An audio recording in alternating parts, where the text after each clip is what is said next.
My guideline is that a skit should be like a woman's skirt, long enough to cover the subjects, but short enough to keep your interest. First, a point of information. My wife's name is Lorraine. You may be hearing a lot about her in these next minutes. No matter how long I take here, when I'm finished, I always go over there and I ask Lorraine, how did I do? She always says, you did well, but you took too long. I ran some of my material by her, and in an effort to boost my confidence, of course she called it stupid. I wasn't sure if she meant me or the material. I told her stupid is funny. You have to know your audience. Stupid stories fit this community perfectly. Please, everyone look around you. Do you see any Einsteins here? As an example of your stupidity, everyone here paid $7 to see this shit show. An advantage of getting old and senile is you forget which books and movies you have read before so you can enjoy them again. I don't remember what I said in the past skits and hope I am not repeating anything, but scanning this audience, if I don't remember anything, you certainly don't. Every Wednesday, about 15 to 20 guys have breakfast together at the cafe. As always, conversation turns to sex or lack thereof with our Jewish wives. Our waitress, Lisa, you may remember her, she's kind of short and blonde, came over and yelled, I heard you guys, I heard what you said, I am Jewish, I love sex. I said it absolutely can't be. Sex and Jewish wives just don't go together. She insisted. So I asked her, is your father Jewish? She said yes. Is your mother Jewish? She said yes.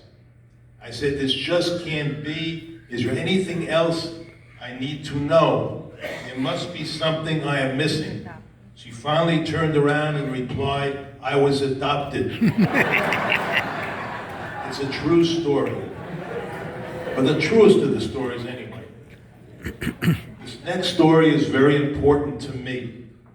It includes a major decision and a major piece of luck that affected my life forever. So listen carefully.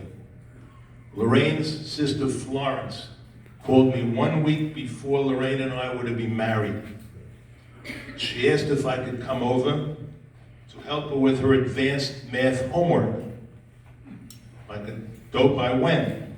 She opened the door and told me that she really had the hots for me, and being that my marriage is not for another week, she said that she wanted to do it now. She'll go to the bedroom, and if I cared to partake, I should follow her. If I don't, I should please leave. I thought about it for a while, and then I left. I went down the stairs, went out of the house, and Lorraine and her parents are sitting outside in chairs, and they're applauding me. I passed the test.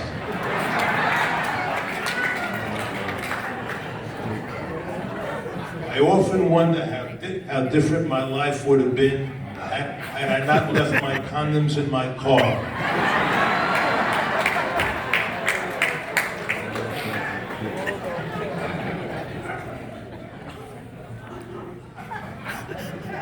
I saw an ad for a hearing test, a free hearing test, and I went for the test.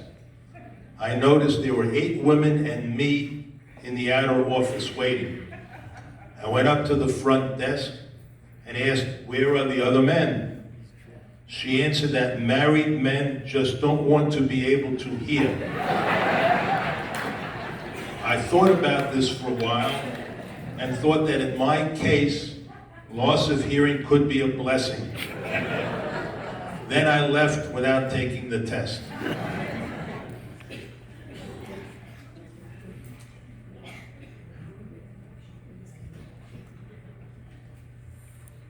I get no respect from my good friends at the Palms, and they also make me worry about my appearance. I have a very good friend, Sherwin Berman, sitting here. And we were both sitting on lounge chairs out at the pool, and he asked me, how old am I? I told him to guess. He guessed 77. I angrily told him I am 72. He said, no way, no freaking way.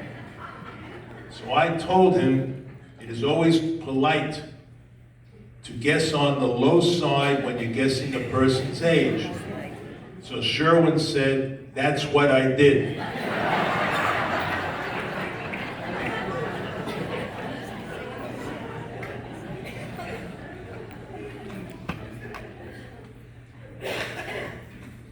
Eight years ago, a physical therapy group gave a presentation at a men's club meeting. My good friend Marty Applebaum told me that there was a very good group and that I should use them. It was a physical therapy group. I answered that they didn't take my medical insurance plan. He said, yes, they do take Medicare.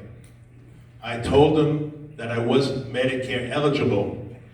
He stared at me and said, wow, God didn't do you any favors.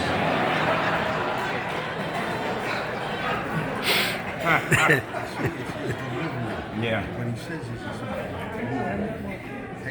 Even Lorraine is not very respectful. Lorraine can program a ringtone on her phone for specific people. For me, she didn't program "You Are My Hero," or even at least take me out to the ball game. For me, her ringtone was a barking dog. She's always very supportive, though, always giving me compliments. Just the other night, she complimented me on not getting any of the ice cream on my shirt.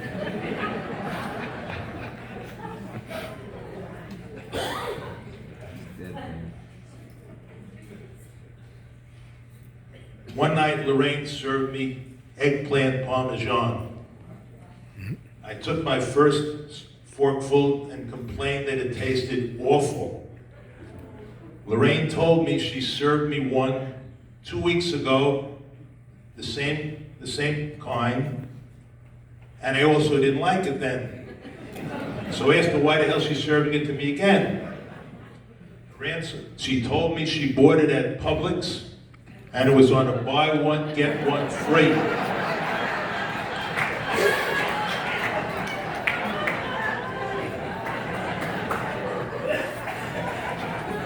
I told them that this one, since this is free, why didn't she just throw it out? Her answer was that the one a few weeks ago was the free one, and this is the one she paid for so she couldn't dump it.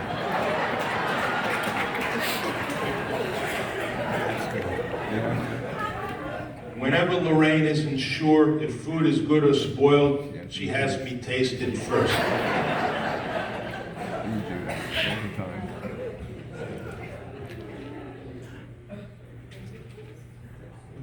Just bear with me a minute here.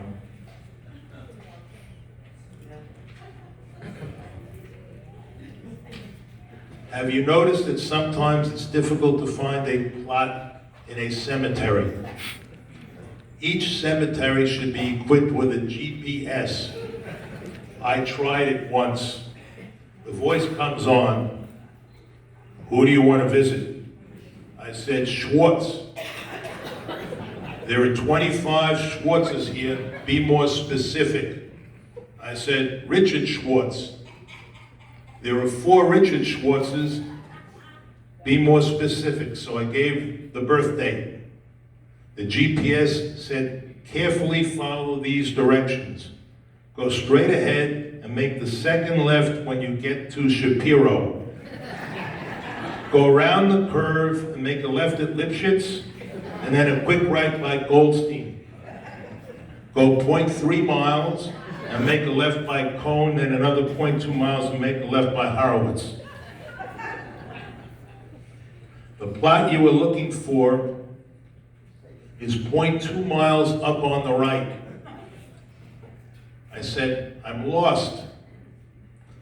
GPS said, read me the name on the monument near you. I said, it is too difficult to pronounce. Spell it. I said, B-E-L-L-O-F-A-T-T-O.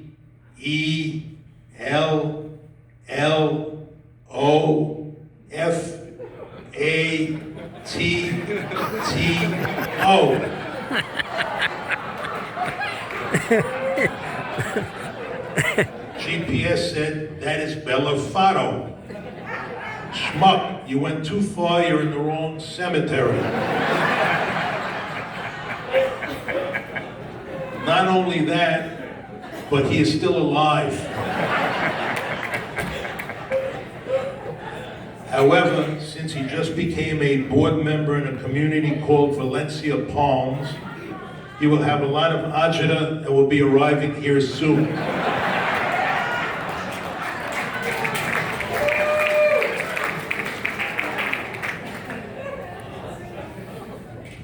Lorraine and I were at a cemetery, and while walking down an aisle, Lorraine noticed that there were no inscriptions on any of the monuments to her left. She said she was surprised that so many people must have died recently. I had to tell her that we were looking at the backs of the monuments.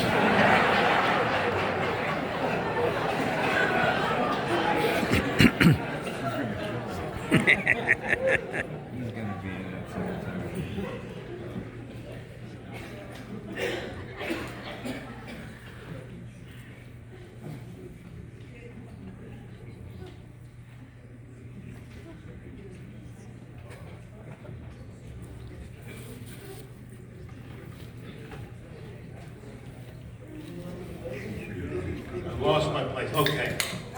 The last annual comedy club was not 5 years ago, Kenny, it was 4 years ago. It featured a full Monty vignette where a number of our esteemed residents came on the stage naked except for diapers. It has taken 4 years for most of us to stop having nightmares about it.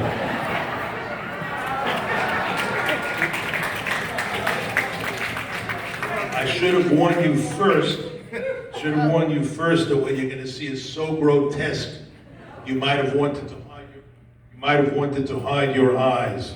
But I show this picture as a public service. The hope is that after seeing this mess, you women not involved with these 8 men will be much more appreciative of the men you have. Also, for our new residents, be careful. Any one of these guys could be your next door neighbor. Right. Lorraine should be grateful to me. She complains that all the other wives have husbands who care about their house. They dress well, they wine and dine them, they give them flowers, they have mechanical aptitude. My mechanical aptitude is below 0. I get anxiety attacks when I go near Home Depot. I don't even know how to ask the right questions. She also complains that we never talk in bed, to which I reply that I can't multitask.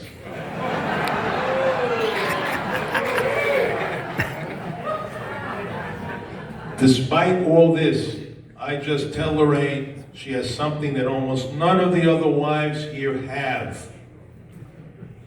She has a husband who was captain of a stickball team.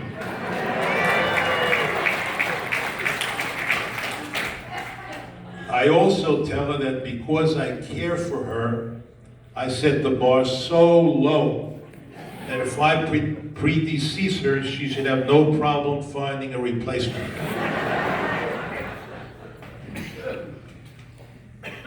The next story, I'm kind of ambivalent about telling but Lester Napak convinced me to tell it.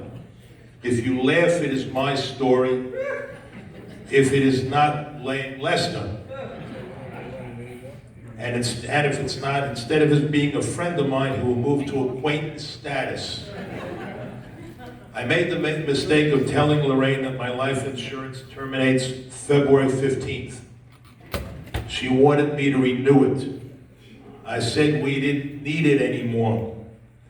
She said, how do you know? I said that you always told me that if I die first, you don't want to live without me. So what do we need the insurance for?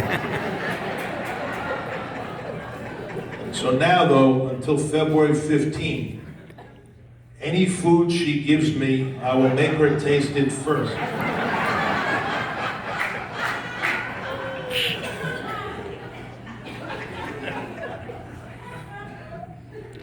Just some quick thoughts. Thou shalt not commit adultery. That's one of the commandments. It was a lot easier then when people only lived 30 to 40 years and you only had to put up with your wife for at most 15 to 20 years. Given our current life expectancies, I believe there should be an addendum to this commandment with a specific time limit of, say, 20 years. Just another thing here, when Lorraine buys a new pocketbook, I have to bring 40 pounds of weights to put in it so it feels the same as her old pocketbooks. When buying a mattress at a store, couples make a mistake by each separately lying down to try it out. Instead, they should lie one on top of another, and to further test the mattress, tell the salesperson that they now want to daven together. Do any of you guys ever have parking-itis? I have parking-itis. Every time we go anywhere and I've got to park a car at a mall or anywhere else, wherever I park that car is not good enough for Lorraine. I always get the question, why did you park there? Why didn't you take that other spot?